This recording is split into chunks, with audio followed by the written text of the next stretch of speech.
Hello, hello mga lods, mga inday, mga dodong, kumusta? Ito na naman si Inday Bagat, ang tabatsoy at puno ng pimples ang mukha, di na madala sa filter, no? Grabe yung pimples. Pimples na lang talaga ang nagiging forever sa akin. Ay, so ito na naman tayo sa ating topic, mga tips and advice ni Inday Bagat. So mga lods, ang tanong na naman ay safe bang lunukin ang tinatawag nating gata, no? Ang gata ni Dodong. Kung safe bang lunukin. Ito ay tanong ni Inday, di ko na lang banggitin yung pangalan niya.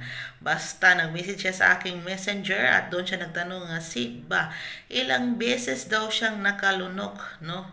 At minsan daw kusa talagang pinapalunok ng kanyang dyan, no?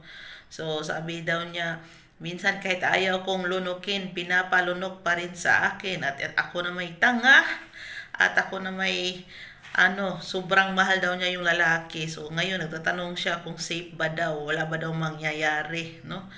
Kung hindi ba daw siya, hindi ba siya tinatawag natin magkuan, mabuntis bon na nakalunok man siya. So ito na nga. So mga inday, mga undong, huwag kasi matulog pag sakit akong mata, pasensya na. Pag nag-discussion yung mga teacher nyo sa science, huwag kayong matulog para alam nyo kung ano yung resulta pag tungkol sa mga ganyan. Kasi nga, open na po itong mga topic na ganito sa ibang school, no? Para nga, hindi maiwasan po yung mga teenage pregnancy, no? So alam ko kasi yung anak ko nagle-leksyon sila ng ganyan, no, na ganito yung mangyayari, mga ganyan tong mangyayari. So open na, no? Merong iba na conservative pa rin, pero yung iba namang teacher nagsi-share na din tungkol sa mga ganito para maiwasan po sa mga kabataan natin na maagang mag-asawa, maagang mabuntis, maagang magkaroon ng maraming anak at maghihirap katulad natin, no?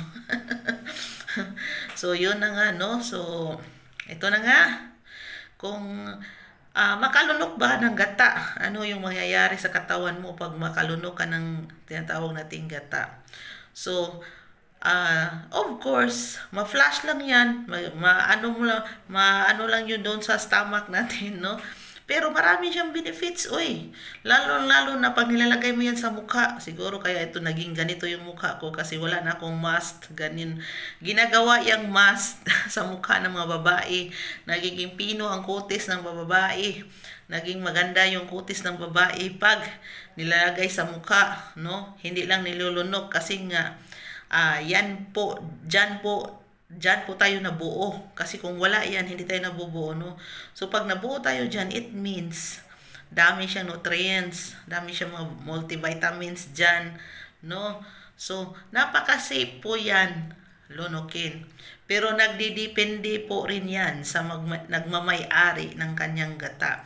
Kasi meron pong mga gata dyan na meron ng mga bakterya at viruses, no?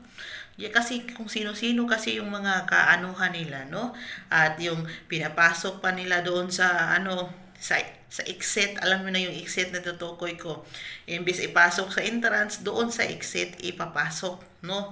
So, yun nga, pag gusto mo talagang lumunok ng gata, no? Kung gusto mo talagang lunukin yung gata na yan, so kailangan po magiging wise ka. To. Tsaka kailangan mo yung kaano mo niya na alam mo na safe ka, no? Na alam mo na ikaw lang yung kalunukan mo dyan, no? Hindi yun sino-sino yung kalunukan or ganyan, no?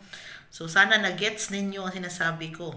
Pero kung alam mo parang hindi ka, no, parang hindi ka confident na safe ba to, wag mo nang lunukin yung gata na yan. Kahit ipalunok mo pa yan, wag mong lunukin, no? Pero kung alam mo naman, confident ka, no? Wow, ako lang talaga. Wow, ano talaga to siya. Wala tong mga sugat-sugat sa kanyang mga itlog-itlog dyan. Wala tong mga sugat-sugat. Kasi isa yan sa mga sign, mga inday, may mga sugat yung mga kaitlog-itlogan dyan, no? May mga bun-ibun no? So, pag nakita nyo yan na ganyan yung mga itsura ng mga itlog-itlog dyan, huwag na kayong magpatuloy pag wala pong proteksyon. protection is the key. Kaya be responsible when it comes to mga ganyanan, no?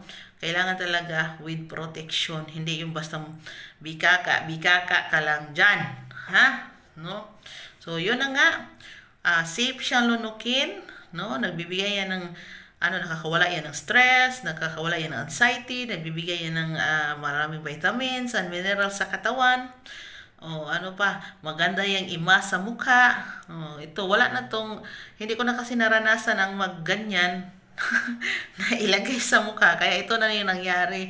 Ang dami kong tighiyawat, no? Ang laki-laki pa. I-zoom natin. So, wala na. So, ang na nangyari sa face ni Inday, ang lalaki-laki na. So, ang birthmark natin, natubuan pa ng mga pimples, so hindi na kaya ng filter.